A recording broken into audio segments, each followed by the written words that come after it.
Hello boys and girls, ladies and gentlemen, whoever's watching, I appreciate you watching my videos. What we have here are the two least expensive Polaris snowmobiles that you can buy that are a full-size snowmobile. They've got the Evo, a little bit less money, but a little more geared towards kids. These are 550cc fan-cooled snowmobile. If you're looking to get into snowmobiling, something cheap. Looking for something for your teenage kids, looking for something for your wife, looking for something you can ride summer, winter, does not matter. These are your best options. They've got enough power to haul a full-size person around. 25 years ago these would be super fast sleds. So they work very, very good. We've got the 550 long track with a 144-inch track, and then we've got the 550 standard 121-inch track. In this video, I'm going to drag race them. I'm going to do a top speed run. I'm going to hopefully get out here in the snow and see how tight of a circle they turn. This one pushes a little bit more with the long track, but again, thank you for watching the video. Let's have some fun with these things. So these are both very basic snowmobiles. The only thing that I have done to both of them is put in the heated visor plug. I did that to each snowmobile. There's no bells and whistles, just your typical display. Gives you miles per hour, RPMs, stuff like that. This one's a 2018, this one's a 2022. The only cool thing that this one has that the 2022 doesn't, this one saves your top speed, which is actually, in my opinion, pretty neat. I do like that. Now, can you reset it so that you know the top speed of when your kids are out? No, you can't. But if you look at both of them, one's a little bit longer than the other. So one is your standard 121-inch track, and the other one has a long 144-inch track. As you can see, it's got just under an inch of lug on that one. This one, I believe, is just over an inch. So when they're lined up, the noses are lined up, skis are lined up together. Go to the back, the seats are lined up. You got an extra 8 inches of snowmobile out behind.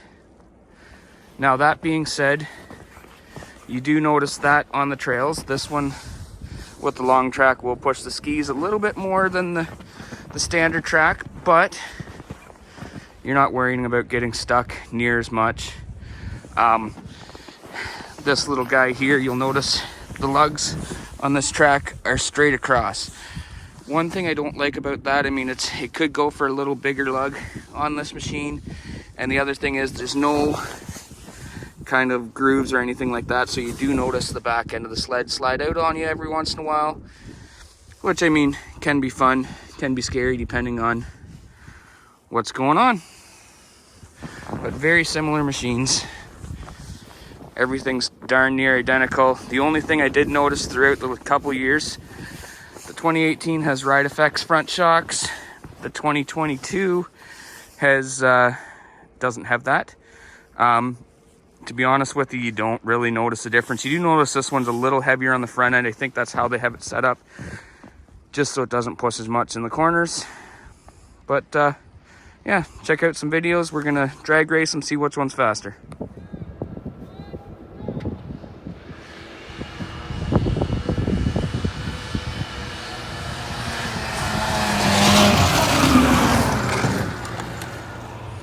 Three, 2, 1, go!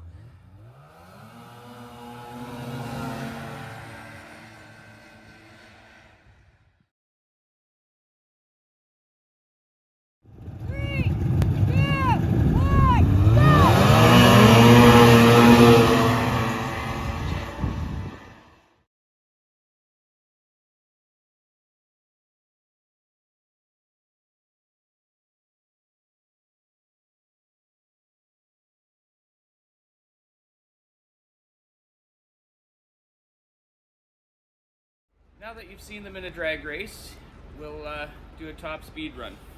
This one I thought was going to be a little bit slower. I figured we'd get some traction off the bottom, but then this guy would catch up. But it just seems that this one jumps off the line. I'm assuming obviously a little more traction, and keeps pulling through the entire race. I kind of guessed that this one would pick up after it got going, just due to the fact of having a lighter track, but that's not the case. Let's see how fast we can get them going top end.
Top speed run.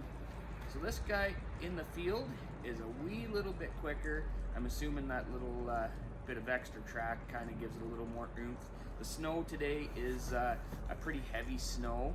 It's not that cold out, but I mean it doesn't matter. These are air-cooled machines. Pretty heavy snow, but the going down the road, this guy gets about 2 kilometers an hour faster than this one. I'm assuming again, yeah, the shorter track, less rotating mass, that makes quite a bit of difference. So kind of I would call them even on that. I mean, in the snow in the field, this one's a little bit quicker, and on the roads, which you rarely are, this one's a little bit quicker. So excitement factors there for both of them. One thing you do notice with these sleds a little bit is this one will push in the corners a little bit more just due to the long track, pushing the skis forward. Polaris's are generally lighter on the front end than kind of most sleds anyway. So you do notice it quite a bit for sure in the deeper snow. It really does push. On the trail, it's not that bad. where this thing feels definitely a little more nimble. You're kind of bouncing around in and out of corners, that kind of stuff, a little bit better with this thing. But when you're in the bumps, the long track is kind of nice because that back end floats across the bumps pretty well as well. One thing we're going to do here is take these down to where we can find some virgin snow. Do a circle with this sled, do a circle with this sled, and see who can turn the tightest circle and kind of give you an idea of, you know, how much it really does push the front end. Again, the snow is pretty heavy. I don't know if it's going to make a difference or if they're just going to turn the same. Whatever the case is, we'll go find out. We've got our professional test driver, Chris, here. He's going to do the tightest circle possible on the 550 regular track. Nice and slow. Got some fresh snow. All right, he's gonna do the same thing with the long track. And then we'll measure him, see what can turn tighter.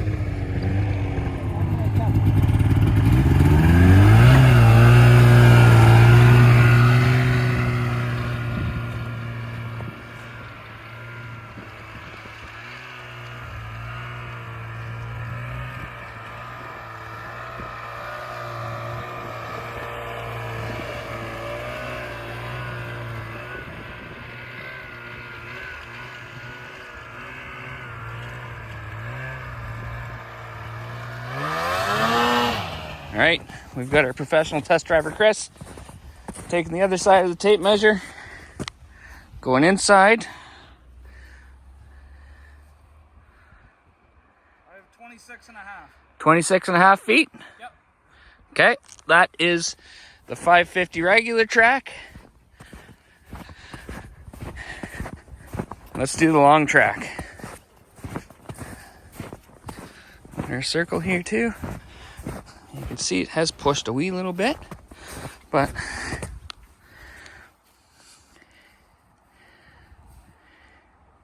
Ooh. 29. 29 feet. 29. And what was the other one, 26? 26 and a half. So it takes about 3 feet more to turn around in a circle in the same kind of snow. That's the long track. Pushes a wee little bit, but again, not crazy.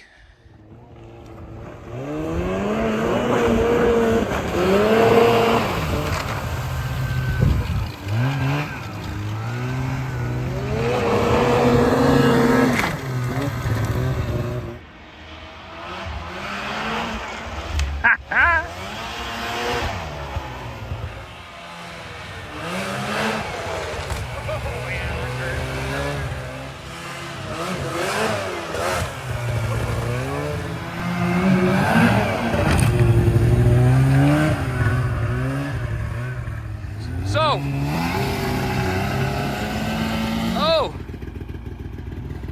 he made it. We've got them both parked on a little hill just to show the difference between the long track and the short track. He just made it. Let's see how much easier the long track makes it.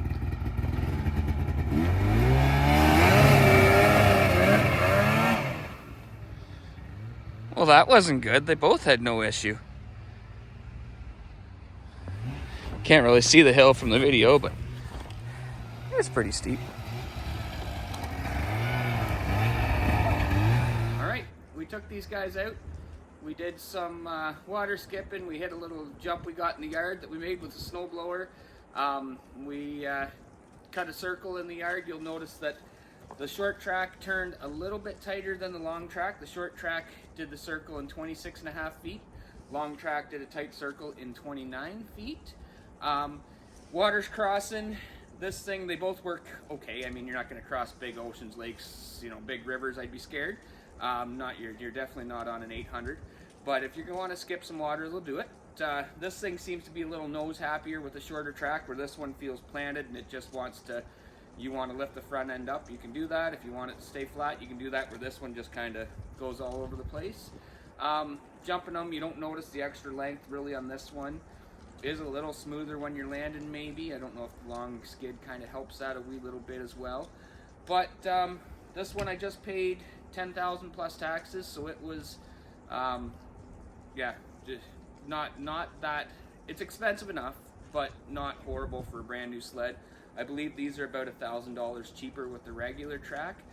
Both have electric start, both have hand and thumb warmers, both have reverse. If you're looking for a super cheap sled to get in the snowmobile market, these are fantastic options.